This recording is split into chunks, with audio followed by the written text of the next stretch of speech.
Experts that we have talked to say numbers are down for people looking for help for mental health.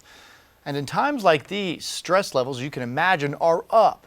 The Havenwood Behavioral Health Center in Greenville says they're worried people are afraid to reach out and get the help they really need.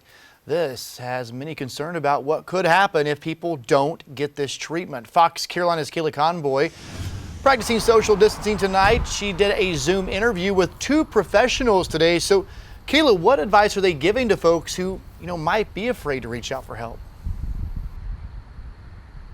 They say right now it's really important to just be prepared but not panicked. And they say most of their referrals come from ERs just like this one right behind me. And they say during this time of the pandemic, their calls have steadily been going down. Times continue changing, and it has more effects than many realize, including the impact this pandemic has had on mental health facilities. I think a lot of people are nervous still to go to an ER, to go to a hospital. If you're already experiencing stress and anxiety about the virus, the last place you want to probably go is a place where you perceive that it's going to be. Which means the number of patients and clients they see is also going down. Havenwood Behavioral Health works mostly with those facing prolonged or persistent mental illness, people who were referred to their facility directly from the ER. And clinicians say in some cases the coronavirus is adding stress, but in others it's not. Some of them are aware of what is going on, and it is causing some concern. However, there are others that they really haven't mentioned it. What they've noticed is a lot of people just trying to grit their teeth to get through this, so they aren't getting the help they may need, which can cause major complications. It could be a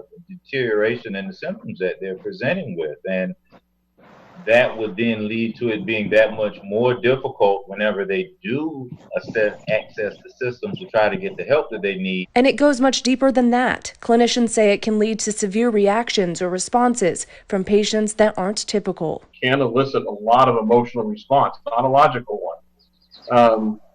Our routines are completely disrupted. And as a result, your stress levels can go up. And I think the thing people really need to be cautious about is if they find those emotional responses spiraling out of control. But they have some advice, saying with the times we're in, it's best to have a plan in place and not panic. Getting sleep, getting rest, remaining active, getting outside, getting fresh air, getting sunlight, all of those things can help in a situation like this. If you or someone you know is going through a crisis, we have information on the National Suicide Prevention Lifeline on our As Seen On section at foxcarolina.com. Reporting live in Greenville, Kayla Conboy, Fox Carolina at the 10